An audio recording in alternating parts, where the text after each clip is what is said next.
Deepfakes in an election season is a growing concern.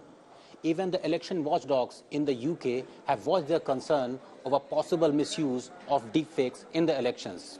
How easy it is to create a deepfake. We are going to show you. On your screen, you have a video of Indian cricketer Virat Kohli sitting in the India Today newsroom. Now we are going to take you back to the process, going to show you how this loose deepfake has been created. On your screen is an open source Python based program. What I'm doing is, on your left we have Virat Kohli's picture, that is the face. On your right that is me, that is the target. Now using this tool, using this open source free tool, I have selected one picture of Virat Kohli, second picture is mine, and I let the program run. This free and customizable tool can be used and accessed by any developer in the world. And imagine in an election season, Virat Kohli's picture being replaced by a politician. There you go. You now have a picture of Virat Kohli sitting and working in our newsroom. Now this is not as a picture, this is a full video. There are other open source tools that can mimic Virat Kohli's voice and put words in his mouth. So deepfakes are now becoming a growing concern for all the poll watchdogs, be it UK, be it the US, or in India. You know, the problem is that you could do some of these things with any of our major netas and get them to say anything. It hasn't happened yet at scale in a manner that actually has an impact on the election. But as you heard, that in Argentina it's being called an election which is being greatly influenced by generative artificial intelligence, and that could happen, Amit Malviya, in the Indian Lok Sabha elections as well. Do you have a plan in government and in the party on how to deal with it, and what should be done to ensure that it doesn't disrupt India's electoral process? Look, Rahul, we have to acknowledge that the challenge is real, and it is something that will require a lot of effort on the part of agencies and on part of the Election Commission, which is the final custodian of conducting elections in our country. But having said that, unlike Argentina, India's tech space and the government's awareness around the challenges that AI could possibly pose is much higher. We have laws and regulations that make these tech platforms, which are basically mediums on which these video clips or AI-generated pictures could float, accountable for what is put on them. It can be traced back to who's putting it. So there are checks and balances, but yes, you cannot deny the fact that there is potential. For example, in Madhya Pradesh, the Congress has gotten away by putting out these two clips, and you have the Congress spokesperson here trying to brazen it out.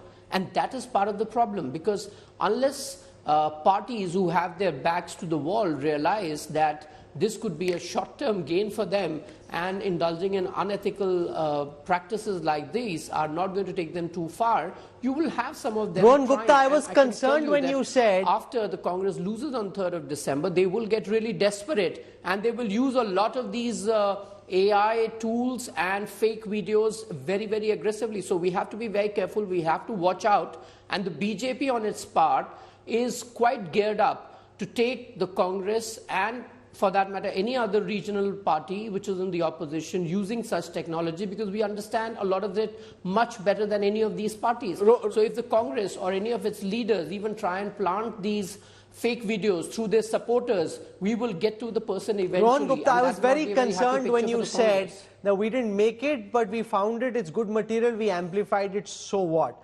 You know, surely political parties also need to take responsibility and ensure that they are being careful about what they spread, and that they shouldn't be spreading fake news. That has to be a key political responsibility as well. Rohan. You know, one thing I'm very happy today is somebody who has led the the intention of spreading the fake news in India. And you search on Google that how many times Mr. Malviya has spread fake news from his social media platforms. I think I'm really happy that he's talking about the morality today. And at the end of the day, as a political party, Rahul, it is very important that what is the intention? Unless and until the intention of political parties is to ensure that these kind of technologies are not misused, nothing can happen. Mr. Malviya, I challenge him to prove that this is the video which is created by Congress. On the other hand, I'm challenging that on 16 occasions he has spread fake news from his Twitter handle. I have Okay. the Okay. article. So my Jitin point here Jain, is, yes. Rahul, just 1 minute. Give me 30 seconds.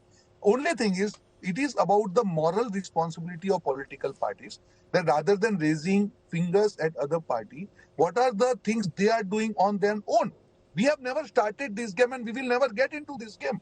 But when it comes to BJP, there are a lot of instances, whether Mr. Malviya or the other spokesperson, they have spread the fake news. And then we file complaint, they talk about the legal action. But again, I am challenging in MP, he is alleging that Congress has created video. Why you are not able to prove this? This is your Okay, government. Jitin Jain, before I conclude, because I'm out of time, what do you think is the most pressing need at the moment? What should be done to ensure that our elections are not hostage to generative AI throwing out clips which are confusing and distorting the political narrative?